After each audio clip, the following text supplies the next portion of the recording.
உண்மைகளை உரத்து சொல்லும் யூடிவியின் மதிய நேர பிரதான செய்திகளோடு இணைந்து கொள்ளும் நான் நிவேதா ஜெகநாதன்.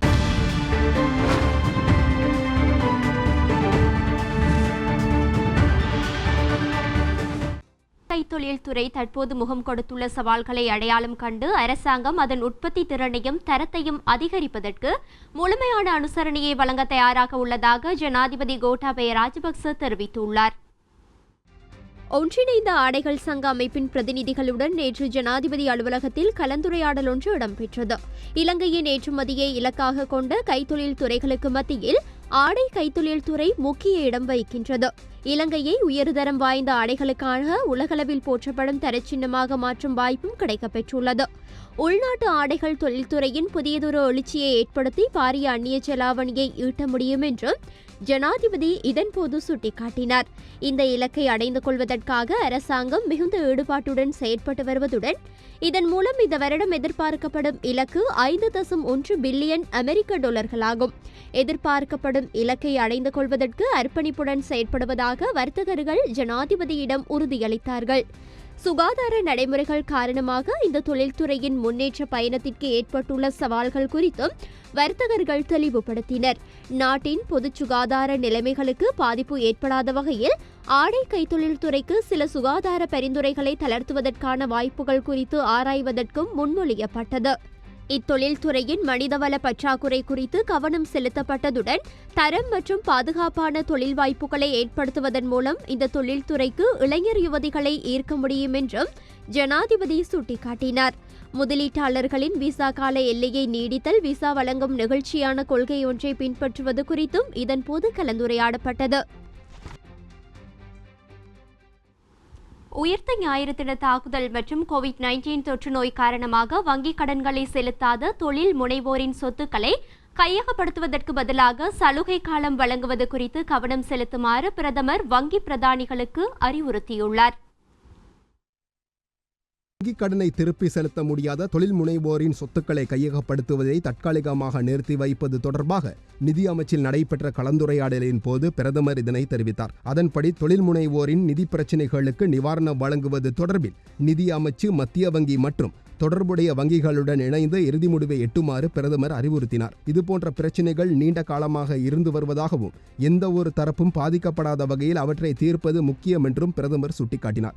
வங்கிக் கடனை திருப்பி செலுத்த முடியாத எந்த ஒரு தரப்பினருக்கும் வங்கி தரப்புக்கும் இடையில் நியாயமான முறையில் பிரச்சினைகளை தீர்க்க அரசாங்கத்தின் தலையீடு தேவை என்று தெரிவித்த பிரதமர், இது தொடர்பான சட்டப்பூர்வமான அதிகாரங்களை கொண்ட அரச நிறுவனம் அல்லது அதிகாரியை நியமிப்பது குறித்த கவனம் செலுத்த வேண்டும் என்றும் குறிப்பிட்டார். அதன் மூலம் லீசிங் உள்ளிட்ட ஒவ்வொரு துறையிலும் பொருந்தும் கடன் வழங்குநர்களுக்கு நிவாரணம் வழங்கும் வாய்ப்பு உள்ளது என்றும் பிரதமர் கூறினார். எமக்கு எதிரான சகல தடைகளையும் சவால்களையும் எமது பயணத்தை பலப்படுத்துவதற்கான ஆசீர்வாதமாக பயன்படுத்துவதாக ஐக்கிய மக்கள் சக்தியின் தலைவரும் எதிர்க்கட்சி தலைவருமான சஜித் பிரேமதாச தெரிவித்தார். எமது அணியிலிருந்தே அடுத்த ஜனாதிபதி உருவாகுவார் எனவும் இதன்போது அவர் உறுதியளித்தார். ஐக்கிய மக்கள் சக்தியின் 1ஆம் ஆண்டு நிறைவு விழா கொழும்பு ஹைட் பார்க் மைதானத்தில் நேற்று இடம்பெற்ற போது இதனை தெரிவித்தார்.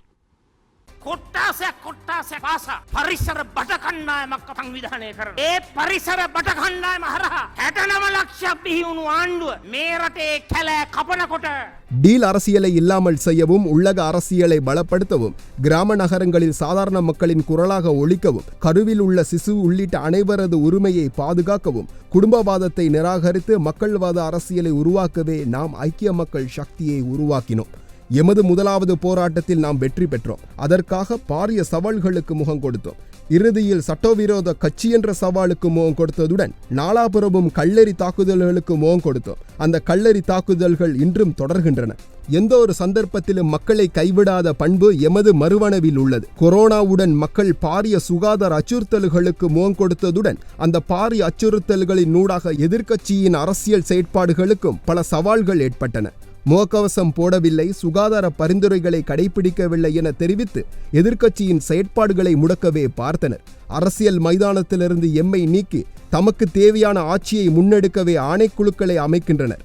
அந்த சவால்களுக்கு முகம் கொடுக்க ரணசிங்க பிரேமதாசவின் மகன் என்ற வகையிலும் ஐக்கிய மக்கள் சக்தியும் தயாரென ஜனாதிபதி உள்ளிட்டவர்களுக்கு தெரிவிக்கின்றோம். அபிவிருத்தி செயலிழந்துள்ளன. உரிய திட்டமிடலின்றி கொரோனா செயற்பாடுகள் முன்னெடுக்கப்படுகின்றன. சுகாதாரத்துறை வீழ்ச்சி அடைந்துள்ளது. மக்கள் துயரங்களை இல்லாமல் செய்ய வீதிக்கு இறங்க விரைவில் தயாராகுங்கள். தோட்ட தொழிலாளர்களின் நாளாந்த அடிப்படை சம்பளமாக 1000 ரூபாவை வழங்க கோரி சம்பள நிர்ணய சபை வலியுறுத்தியதற்கு அமைய அதனை உறுதிப்படுத்தி வெளியிடப்பட்ட வர்த்தமானியை நீக்க கோரி பெருந்தோட்ட கம்பெனிகள் வழக்கு தாக்கல் செய்துள்ளன. இந்நிலையில் 1000 ரூபாய் சம்பளத்தை கொடுக்க முடியாது என கம்பெனிகளோ அல்லது நபர்களோ பிடிவாதம் பிடித்தால் தக்க பதிலை அரசாங்கம் வழங்கும் என அமைச்சர் கெஹலிய ரம்புக்வெல்ல தெரிவித்துள்ளார். பெருந்தோட்ட தொழிலாளர்களுக்கு 1000 ரூபாய் நாளாந்த சம்பளம் கொடுக்கப்பட வேண்டும் என சம்பள நிர்ணய சபை வலியுறுத்தியதற்கு அமைய கடந்த 9ஆம் தேதி இரவு தொழில் அமைச்சர் நிமல் சிறிபாலடி செல்வாவின் கையொப்பத்தில் வர்த்தமானி அறிவித்தல் விடுவிக்கப்பட்டது. இதனை அடுத்து பெருந்தோட்ட கம்பெனிகள் ஆரம்பத்தில் இதற்கான எந்தவித மறுப்பையும் தெரிவிக்காத போதிலும் தற்போது வர்த்தமானி அறிவிப்பை நீக்க கோரி 20 பெருந்தோட்ட கம்பெனிகள் வழக்கு தாக்கல் செய்துள்ளன. கடந்த வெள்ளிக்கிழமை இவ்வாறு பெருந்தோட்ட கம்பெனிகள் சார்பில் வழக்கு தாக்கல் செய்யப்பட்டுள்ளது. பெருந்தோட்டத்துறை தொழிலாளர்களின் நிலைமையை தமக்கு தெளிவாக விளங்கினார் கூட தற்போதுள்ள கோவிட்-19 நெருக்கடி நிலைமையில் சர்வதேச சந்தையில் ஏற்பட்டுள்ள நெருக்கடி நிலைமைகள், தேயிலைக்கான விலை குறைவு போன்ற காரணங்களினால் எம்மால் தற்போது தொழிலாளர்களின் சம்பள உயர்வு குறித்து கவனம் செலுத்த முடியாது என கம்பெனி தரப்பில் தெரிவிக்கப்பட்டுள்ளது. எனவே அதற்கான மாற்று நடவடிக்கை ஒன்றினை கையாளும் வரையில் வர்த்தமானி அறிவித்தலின் பிரகாரம் 1000 ரூபாய் வழங்க முடியாது என பெருந்தோட்ட கம்பெனிகள் விளக்கம் அளித்துள்ளன. இது தொடர்பில் இன்று நடந்த அமைச்சரவை முடிவுகளை அறிவிக்கும் ஊடகவியலாளர் சந்திப்பில் வைத்து நாம் வினவினோம். මේ රුපියල් 1000 ප්‍රශ්නයට රජයක් හැටියට ඔබතුමාලා තීන්දුවක් ලබා දුන්නා. ඒ ගැසට් පත්‍රයක් පවා නිකුත් වුණා. හැබැයි දැන් හාම්පුතුන් 20 දෙනෙක් මං හිතන්නේ කම්පැනිස් 20ක් දැනටම නීතිමය ක්‍රියාමාර්ගයට ගිහිල්ලා අධිකරණයට ගිහිල්ලා තියෙනවා කියලා වාර්තා වෙනවා. එතකොට මේක යම් ගැටලුවක් මතුවේද මේක ඇතුළත තව? ඇත්තටම අපි විශේෂයෙන්ම කම්කරු අමාත්‍යවරයා හැටියට නිමල් සිරිපාල සිල්වා මතුවා විශාල වෙහෙසක් කරගත්තා. தொழிலாளர் அமைச்சர் என்ற வகையில் நிமல் சிறிபாலத சில்வா அமைச்சர் இதற்காக கடினமாக உழைத்திருக்கிறார். அத்தோடு பல பேச்சுவார்த்தை சுற்றுக்களை நடத்தி இதற்கு தீர்மானம் மேற்கொள்ளப்பட்டிருந்தது. அத்தோடு அரசாங்கத்தின் கொள்கை என்ற வகையில் இந்த தீர்மானத்துக்கு தோட்ட கம்பெனிகள் முன்னுரிமை கொடுக்கவில்லை. 1000 ரூபாய் சம்பள விவகாரம் குறித்து கம்பெனிகள் நீதிமன்றம் சென்றுள்ளமையை நாம் அறிவோம். அதற்கு பதில் வழங்கவும் தொழிலாளர் அமைச்சு தயாராகியுள்ளது. ඉතහාට ගිහිල්ලා මෙම උත්සාහ ව්‍යාර්ථ කිරීමට මෙම සමාගම් උත්සාහ කළහොත් ඊට ඉදිරි ඉන් පසුව අදාළ අනෙකුත් නෛතික පියවර සහ අවශ්‍ය වටපිටාව සකස් කරන්නට ආණ්ඩුව පැකිලෙන්නේ නැති බව අපි තාම පැහැදිලිව සඳහන් කරනවා.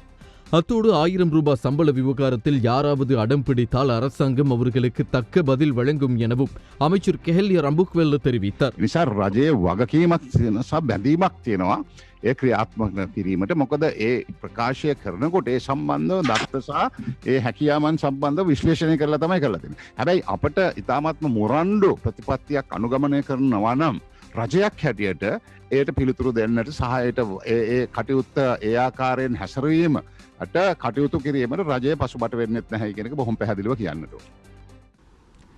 ஐரோப்பாவின் பல நாடுகளில் எஸ்ட்ராசெனகா கோவிஷீல்டு தடுப்பூசி பயன்பாடானது தற்காலிகமாக நிறுத்தப்பட்டுள்ள போதிலும் இலங்கையில் எஸ்ட்ராசெனகா கோவிஷீல்டு தடுப்பூசி பயன்பாட்டை நிறுத்த எந்த முடிவும் எடுக்கப்படவில்லை என அமைச்சர் ரமேஷ் பத்ரன தெரிவித்துள்ளார்.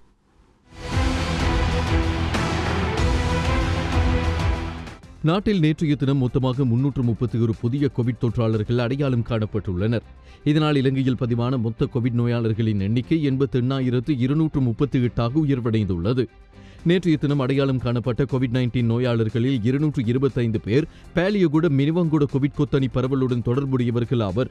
ஏனைய 23 பேர் சிறைச்சாலை கொத்தணியுடனும் 83 பேர் வெளிநாடுகளிலிருந்து வருகை தந்தவர்களும் ஆவர். நாட்டில் நேற்று கோவிட்-19 தொற்றுறுதியான 331 பேரில் அதிகமானவர்கள் மாத்தறை மாவட்டத்திலேயே அடையாளம் காணப்பட்டுள்ளனர். இதற்கமைய மாத்தறை மாவட்டத்தில் நேற்று 49 பேருக்கு கோவிட்-19 தொற்று உறுதி செய்யப்பட்டுள்ளது. அத்துடன் மாத்தளை மற்றும் கம்பஹா மாவட்டங்களில் தலா 34 பேருக்கு தொற்றுறுதியாகியுள்ளது. கொழும்பு மாவட்டத்தில் 28 பேருக்கு தொற்றுறுதியானது. இதனிடையே நேற்றைய தினம் கோவிட்-19 தொற்றுக்குள்ளான 321 நோயாளர்கள் பூரண குணமடைந்து வைத்தியசாலையை விட்டு வெளியேறியுள்ளனர். அதனால் குணமடைந்தவர்களின் மொத்த எண்ணிக்கையும் 84,969 அதிகரித்துள்ளது. தற்சமயம் நாடு முழுவதும் உள்ள வைத்தியசாலை மற்றும் சிகிச்சை நிலையங்களில் 2,737 பேர் மட்டுமே கோவிட்-19 தொற்றுக்காக சிகிச்சை பெற்று வருகின்றனர். சந்தேகத்தின் அடிப்படையில் 447 பேர் வைத்திய கண்காணிப்பிலும் உள்ளனர். இதேவேளை இலங்கையில் நேற்றைய தினம் 5 கோவிட் மரணங்கள் பதிவாகியுள்ளதாக அரசாங்க தகவல் திணைக்களம் தெரிவித்துள்ளது. இந்நிலையில் உயிரிழந்தவர்களின் மொத்த எண்ணிக்கை 532 அதிகரித்துள்ளது. யாழ்ப்பாணத்தைச் சேர்ந்த 86 வயதான பெண் ஒருவர் யாழ்ப்பாணம் போதனா வைத்தியசாலையில் சிகிச்சை பெற்று வந்த நிலையில் நேற்று முன்தினம் உயிரிழந்துள்ளார். கம்பஹா பகுதியைச் சேர்ந்த 76 வயதான பெண் ஒருவர் IDH வைத்தியசாலையில் சிகிச்சை பெற்று வந்த நிலையில் நேற்று முன்தினம் உயிரிழந்துள்ளார். கொச்சிக்கடை பகுதியைச் சேர்ந்த 61 வயதான ஆண் ஒருவர் கொழும்பு வடக்கு வைத்தியசாலையில் சிகிச்சை பெற்று வந்த நிலையில் கடந்த 8ஆம் திகதி உயிரிழந்துள்ளார். பமுனுகம பகுதியைச் சேர்ந்த 78 வயதான ஆண் ஒருவர் வீட்டில் கடந்த 10ஆம் திகதி உயிரிழந்தார். களுத்துறை பகுதியைச் சேர்ந்த 94 வயதான பெண் ஒருவர் ஹோமாகம வைத்தியசாலையில் சிகிச்சை பெற்று வந்த நிலையில் நேற்று உயிரிழந்துள்ளார். දැනට එන්නත් කරණය පිළිබඳව ශ්‍රී ලංකාවේ භාවිතා කරන ඔක්ස්ෆර්ඩ් ඇස්ට්‍රාසෙනෙකා එන්නත පිළිබඳව යුරෝපයේ සමහර රටවල් කිහිපයක මතුවලා තිබෙන තත්ත්වයක් පිළිබඳව තාවකාලිකව එම එන්නත ලබා දීම ஐரோப்பாவின் பல நாடுகளில் அஸ்ட்ராசெனிகா கோவிஷீல்டு தடுப்பூசி பயன்பாடானது தற்காலிகமாக நிறுத்தப்பட்டுள்ளது. ஆஸ்திரியா, எஸ்டினோனியா, லித்துவேனியா, நோர்வே, ஐலண்ட் மற்றும் தாய்லாந்து உள்ளிட்ட பல நாடுகள் ஆக்ஸ்போர்ட் பல்கலைக்கழகம் அஸ்ட்ராசெனிகா கோவிட்-19 தடுப்பூசி பயன்பாடானது தற்காலிகமாக நிறுத்தி வைக்கப்பட்டுள்ளது. தடுப்பூசி பெற்றுக் கொண்டவர்களுக்கு ஏற்பட்ட இரத்த உறைவு போன்ற அச்சம் காரணமாகவே இந்த நடவடிக்கை எடுக்கப்பட்டுள்ளது. எனினும் இலங்கையில் அஸ்ட்ராசெனிகா கோவிஷீல்டு தடுப்பூசி பயன்பாட்டை நிறுத்த எந்த முடிவையும் எடுக்கவில்லை எனவும் அமைச்சர் ரமேஷ் பத்ரன தெரிவித்துள்ளார்.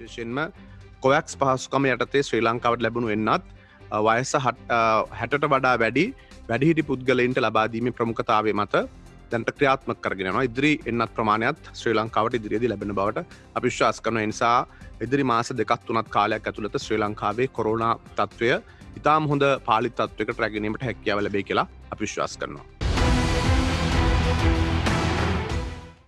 மட்டக்களப்பு மாவட்டத்தில் கடந்த ஒரு மாதத்தில் மாத்திரம் 1359 பேர் டெங்கு நோய் தாக்கத்திற்கு உள்ளாகியுள்ளதுடன் இன்று வரை 3 மரணங்கள் பதிவாகியுள்ளன. மட்டக்களப்பு மாவட்டத்தில் கடந்த ஒரு மாதத்தில் மாத்திரம் 1359 பேர் டெங்கு நோய் தாக்கத்திற்கு உள்ளாகியுள்ளனர். இதில் அண்மையில் நடந்து முடிந்த சாதாரண தர பரீட்சைக்கு தோற்றிய மாணவனும் உயிரிழந்துள்ளமை குறிப்பிடத்தக்கது.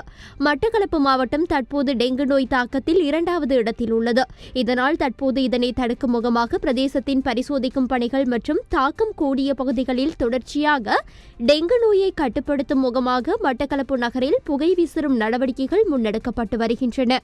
மட்டக்களப்பு மாவட்டத்தில் நிலவிய சீரற்ற காலநிலையினால் தற்போது வேகமாக பரவி வரும் டெங்கு நோயை கட்டுப்படுத்தும் முகமாக மாவட்ட பிராந்திய சுகாதார பணிமனையினால் பொதுமக்களுக்கான பாதுகாப்பை உறுதி செய்யும் பொருட்டு டெங்கு புகை விசிறும் செயற்திட்டங்கள் தொடர்ச்சியாக முன்னெடுக்கப்பட்டு வருகின்றன.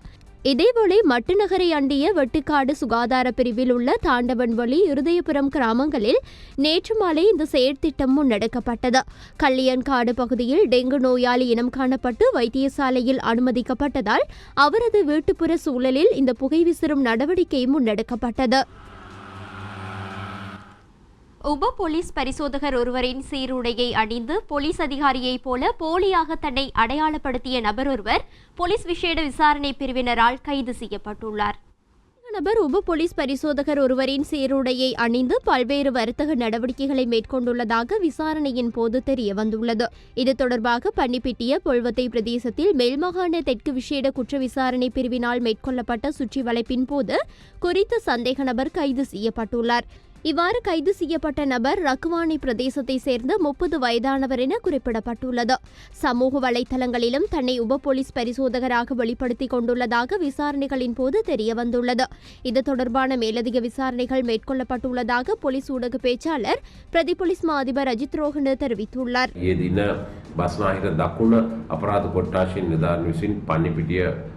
පොල්වත්ත ප්‍රදේශයේදී අත්අඩංගුවට ගනු ලැබුවා.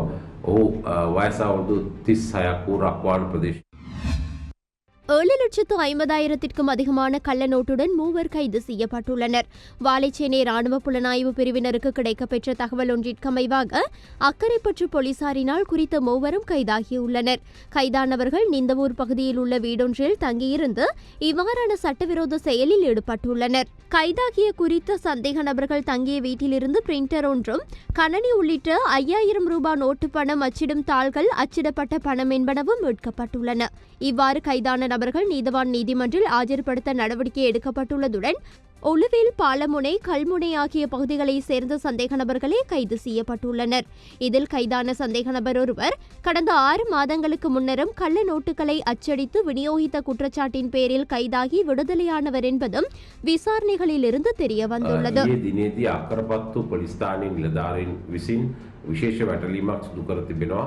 අක්කරපත්තු පොලිස් වසමේ ඔළුවිල් සහ නින්දවූර් ප්‍රදේශවල එම ප්‍රදේශවල කරන ලද වැටලීමේදී ව්‍යාජ ලෙස මුද්‍රණය කරන ලද රුපියල් 5000 මුදල් නෝට්ටු 124ක් සොයාගෙන තිබෙනවා.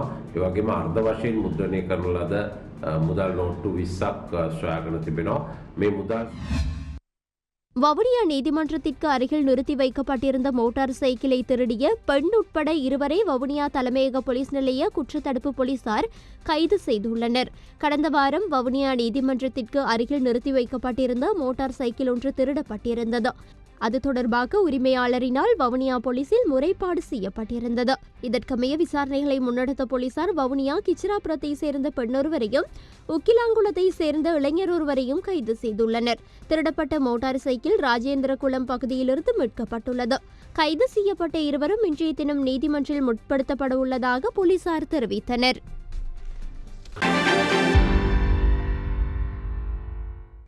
இத்துடன் எமது மதிய நேர பிரதான செய்தி அறிக்கை நிறைவு பெறுகின்றது. நமது அடுத்த பிரதான செய்தி அறிக்கை இன்றிரவு 7:30க்கு இடம்பெறும். அதுவரை UTVயின் நிகழ்ச்சிகளோடு இணைந்திருங்கள்.